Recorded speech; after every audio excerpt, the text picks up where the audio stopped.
정부가 우리 문화유산을 활용한 게임 메타버스 창작을 돕고자 무료로 개방한 전통문화 3D 데이터가 전세계 개발자들로부터 높은 관심과 함께 호평을 받고 있습니다. 문화체육관광부 산하 한국문화정보원에 따르면 얼리얼 엔진 마켓플레이스와 유니티 에셋 스토어에 업로드된 전통문화 에셋 10건을 지난 4월 첫 공개 후 2달간 전체 다운로드 수가 40만 건을 돌파했다고 전했습니다. 에셋은 게임 제작에 쓰이는 모델링, 텍스처, 사운드 등의 데이터 일체를 가리키는 말인데요. 한국문화정보원은 보유한 한국 전통 문양 질감, 소품 데이터 8종과 한옥 데이터 2종을 지난 4월 얼리얼 엔진 마켓플레이스에 지난달에는 유니티 에셋 스토어에 무료로 공개했습니다. 이 중에서도 특히 호평받은 에셋은 전통 건축물 제주목 관화와 창원의 집을 3D 스캔해 만들어진 한옥 모델링입니다. 그간 게임 개발자들이 사진을 참고해 만들어 올린 것보다 디테일과 고증 수준이 월등히 높고 모듈화가 적용돼 있어 원하는 부분만 따로 떼어서 게임에 적용할 수도 있기 때문인데요. 또 실물을 그대로 보존하는 데 초점을 맞춘 고용량 데이터와 달리 한국문화정보원이 공개한 에셋은 작은 용량의 모델로도 높은 사실감을 낼 수 있도록 재가공돼 있어 웹 기반 앱이나 모바일 게임에도 쉽게 적용할 수 있는 것도 특징입니다. 이밖에 대치타 처형무 등 전통 음악 무용에 사용되는 한복 의상 데이터 5건 또한 지난해 말 메타버스 의상 에셋 공유 플랫폼 클로젯 커넥트를 통해 공개돼 약 6개월간 1,300여 건의 다운로드 수를 기록한 바가 있습니다.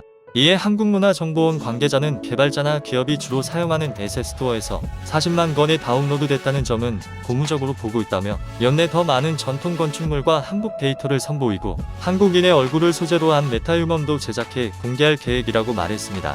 그런데 최근 게임 업계에 따르면 에픽게임즈가 운영하는 얼리얼 엔진 마켓플레이스에 올라온 한옥 에셋이 일부 중국 네티즌들로부터 공격받고 있다고 전해졌는데요. 이들은 별점 1점과 함께 한옥은 한국의 문화가 아닌 중국의 문화라는 댓글을 올리고 있습니다. 중국 일부 네티즌들은 해당 에셋들과 관련해 중국 문화를 한국 문화라고 소개했다. 문양에 중국어가 있는데 어떻게 한국 문화냐는 등의 주장을 펼치고 있는 상황입니다. 일부 댓글들은 다른 이용자들로부터 신고돼 부적절한 콘텐츠로 신고돼 검토 대기 중으로 현재 비공개 처리된 상태지만 계속해서 새로운 댓글들이 올라오고 있습니다. 한국문화정보원 관계자는 직접 대응하기는 어려움이 있다며 신고하는 것이 유일한 방법이라고 말했다.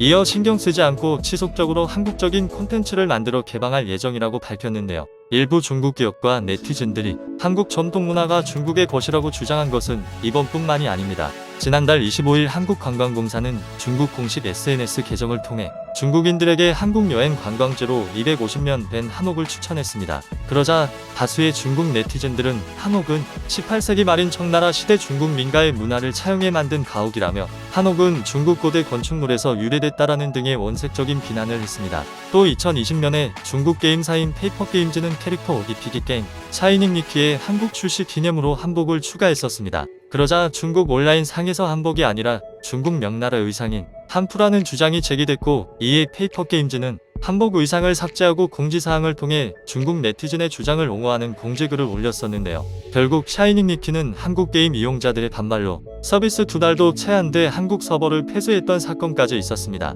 이처럼 요즘 중국에서 우리 한국 고유의 문화를 자신들의 문화라고 우기는 일이 한두 번이 아닌데요. 한국문화정보원이 게임 개발용으로 한국문화재 데이터 업로드 등 다방면으로 한국 문화를 알리기 위해 힘을 쓰고 있는 만큼 전 세계 사람들이 우리의 문화를 중국의 문화로 오해하는 일이 없었으면 좋겠습니다.